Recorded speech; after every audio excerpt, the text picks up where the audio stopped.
This video starts with my acquisition of this Bachmann Pannier tank very cheaply, 45 quid on eBay. Now, love Pannier tanks, not a Western region modeler, although one of my club layouts is a big Western region layout. But soft spot for Pannier tanks, they ended up in Colliery service and it wasn't unheard of them to be lent to collieries as well. So there's plenty of reason why I'd want one. And this cropped up really cheaply on eBay. It's 45 quid and it's one of the DCC fitted ones. Now, in my view, these are very, very good models. Separately fitted smoke box door dart, we've got sprung buffers, if that's the sort of stuff you give two hoots about. We've got a little bit of cab detail in there that's not got a little bit that's painted, we've got a back head that's not been painted and all that sort of stuff. These are very decent models. It got me thinking then, Accurascale are releasing like a super duper detailed one. Now this video isn't to bash Accurascale, I think we've been through a lot of people who don't know enough about prototypes to be making comments, especially about wheel arrangements and power classifications and stuff like that on Class 31s.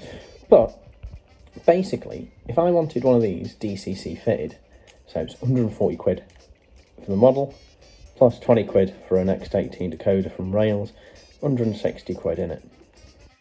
So for 60 quid, could I detail up an older Bachmann model to be somewhere near as good?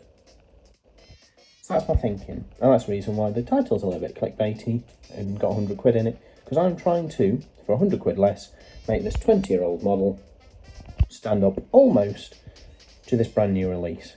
If I'm smart about this and I get everything done when I want, this video should be going up at the same time that these Accurascale ones are released, so hopefully I can cash in on some of the views on that. But my plan for this is quite simple, but there's a couple of layers to it. What I'm going to do is take the Pannier tank as it is one side, keep the Great Western on it. The other side, I'm going to put British Railways, just to extend the amount that I can use it, and also they were lent to collieries in British Rail usage. So we've got a little bit more on that sense in terms of I can run it on my colliery like that. I've got some etched nameplates, number plates, sorry, that are going to be fitted, which actually makes this a 57 rather than a 77.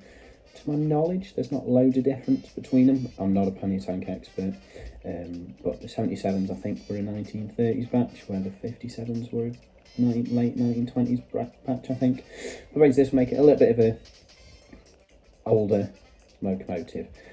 After that, what I'm going to do is I'm going to blitz it, I'm going to weather it, put crew in the cab, detail the cab up and things like that, and just see how close I can get this model towards this one. So let's get it. Okay, we are going to start this project with my little side quest, which is, I can just remove everything, there you go, to renumber this loco and actually relivery one side of it. So I've got this transfer, it is from Railtech, British Railways text. It's actually my favourite British Railways livery because it was applied to lots and lots of things before they came up with the uniform cycling line and black and green and the blues that they trialled. So this was added to locomotives basically over the top of their grouping livery, which is nice and fun and nice and easy because you don't have to do any repaint. So what I'm going to do is take off the Great White GWR from this side using this, which is an etched pen. Now, one of my modelling hot takes is that this is one of the most valuable tools to a modeller. If you're going to be redoing things, relivering things and all that sort of good stuff, and weathering comes in handy all the time. Really cheap on eBay. But yeah, it just means that it's a little bit finer than sandpaper, but you can just take away, you can see it's beginning to come away, the colour significantly more faded. Takes a little bit of time, but just helps you take off decals and things and doesn't damage the paintwork underneath it. There you go, you can see how the R is coming away there. I'm going to do the rest of it off camera, but basically I'm going to get rid of those. Now obviously this has been renumbered to a 57XX. I've actually got the etch nameplates for that, but I'm going to wait till the end to add them, but I'm not going to bother removing the number plate there or the classification thing there. Going to keep them the same again. The joy of this British Railways livery is it was quite often just slapped over the top of whatever was already there. So going to get rid of that, and then I'm going to apply the decals. So I've used the etched fibre pen and got rid of the GWR. Before I can apply the British Rail decals, I need to wash this body off to make sure none of the fibres affect the decals going on. But it's got me thinking about what I want this model to look like. And it got me thinking of an old school video that Intercity 82 did. It very much is an OG of the model railway scene.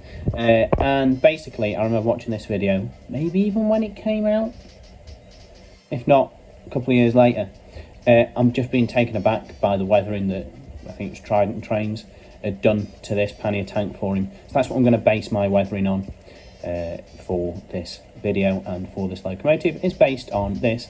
Now, I prefer weathering off pictures, so I'm also working on the Hawthorne Leslie at the moment, where I'm basing it on this locomotive here.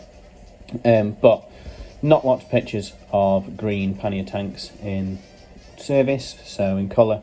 So I'm going to use a hybrid of black and white pictures and this, which is quite cool. And then I sort of a little bit of nostalgia, because I think a lot of people came in to the model railway hobby online through Intercity 82. So it's quite nice having that sort of extension. But yeah, hop soapy water for that, and then I'm going to do some painting of the cabin there.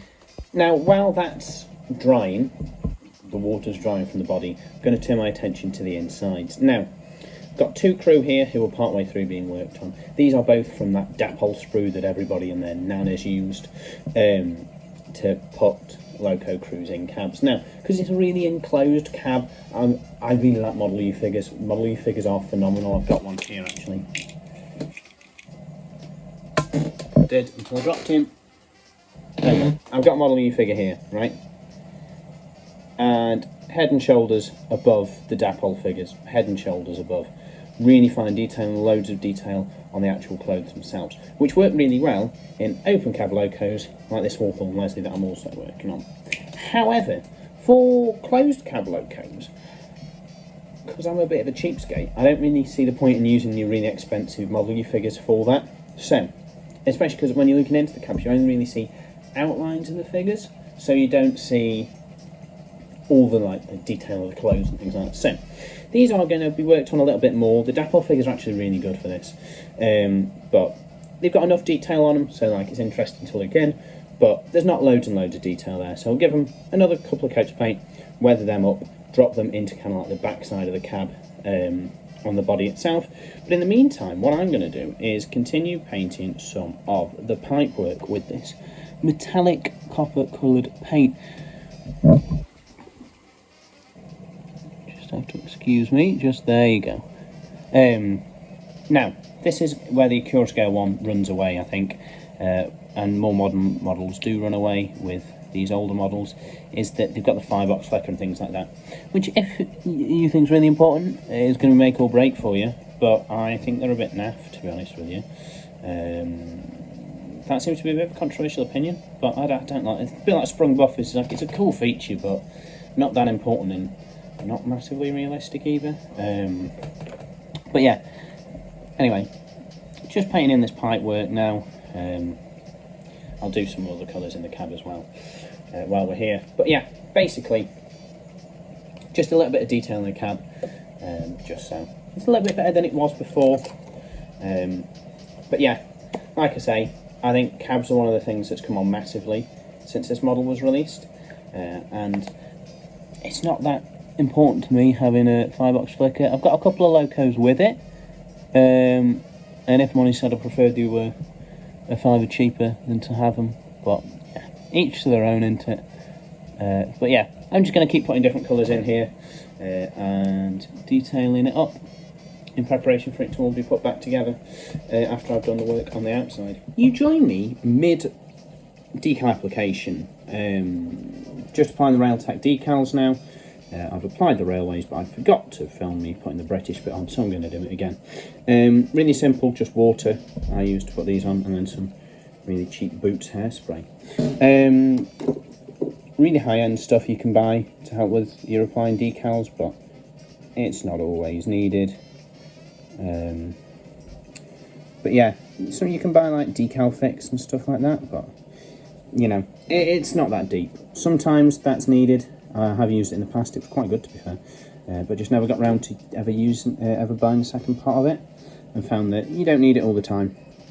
Slight issue with this livery, to be honest with you, not many of the Pannier tanks use the text like this. They tended to carry the shadow style lettering as well, but with British Railways text. But I don't have any of them, but I've got these, so there is examples of some of them carrying this livery, so it'll do. I think it might have been some 67s that might have had it, the ones with the auto train equipment. So yeah, basically I'm just going to spend the next little bit of time just neatening this up, making sure everything nice and straight and in line with equal gaps and stuff like that. But you can see British Railways, that's too far forward, the British bit is. I'm going to drag it a little bit closer, but yeah, basically that's the point. So you might have seen that originally this had some numbering on the buffer beams. Now I've seen contradicting pictures, granted sometimes this is in preservation, of Pannier tanks with and without numbers on the front of them.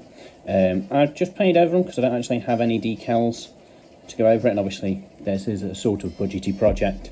So yeah, basically what I've just done is painted over it. Painted the whole buffer beams actually, it's just into a slightly different red. It makes it look a little bit more sun faded, which will kind of lean into the weathering that gets done afterwards as well. But yeah, just waiting for the British Railways to settle on the other side before I spray with hairspray. Body and chassis were weathered next, both using a Railtech paint. On the body, I just created a little bit of streaking just by running a cotton bud down it. Really simple, really quite effective though. I've added some lamp brackets to the front. These are from Silvertay models, edge pieces. I've added them to the loco on the front because it's got an ominous emission. Really, they should have some down the sides, but as I don't have loads of these, I decided just to focus on the front ones. I thought those would be the ones that you see the most. So yeah, I've got to paint that in now with the grey that I've been using, and then yeah, we'll move on to the next one. All right, time for the new nameplates to go on. These are etched. They're from a big pack of 4 that I got cheaply on eBay. But it's stopped becoming a 77XX now, and it's becoming a 57. Just using PVA. I'll tidy up outsides with a little bit of a earbud thing. Bud. There you go. Just in case, it's really nice actually going over the top of old ones because you can just like line them up.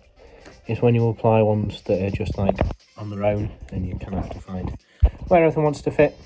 But yeah, there you go. I'll touch it up off camera, but yeah, both sides have now got etched number plates on. Very Great Western. Kind of on to one of my next favourite steps now, that's detailing. I'm using some 3D lamps that I bought off eBay. And I've kind of stuck to the running board as well as I've stuck a metal one to the front there. That just denotes a stopping passenger train. Now this is a Midland 1F, nothing really to do with the Pannier tank, but I glued those lamps on, so I'm just going to show you how I do it. Really simple. Bit of PVA glue, line it up, dish brush, a lamp applied. I'll neaten it up in a sec, but yeah, that's basically how I do it. Really, really simple. But a detail that massively lifts front ends and really makes them look really more realistic, and on the running boards as well, it just, you know, gives that a little bit of extra life to the model. And to kind of conclude this video, I've got some video that I took at the NEC at the Accurascales stand of the new Panniers. They look fantastic. 100 quid better than mine? I'll let you decide that in the comment section below. I feel like I can't comment as it is my own work, but here's what the new one looks like versus mine. Let me know what you think about this in the comment section below. Is there still a market for these older models, or are these all singing, all dancing ones gonna completely depreciate the value of all the older models? I'm hoping so, because they'll come up cheaper and thus I can buy them. For those of us on a budget, I don't think there's anything wrong with these older models, especially the ones where it gets to the point where DCC models are deemed like older tool now, which is a bit mental, considering that these were like the models I dreamt of having when I was younger, sort of thing. You know, the ones with like 100 quid RRP and all that sort of stuff. But yeah, with a little bit of work, I think it scrubs up all right versus the Accurascale one. But I'll let you debate that in the comment section below. I've got another one of these videos coming out detailing a Bachmann 56XX, but that's versus the Bachmann pricing. So yeah, I'll catch you in the next one. 100 quid saved.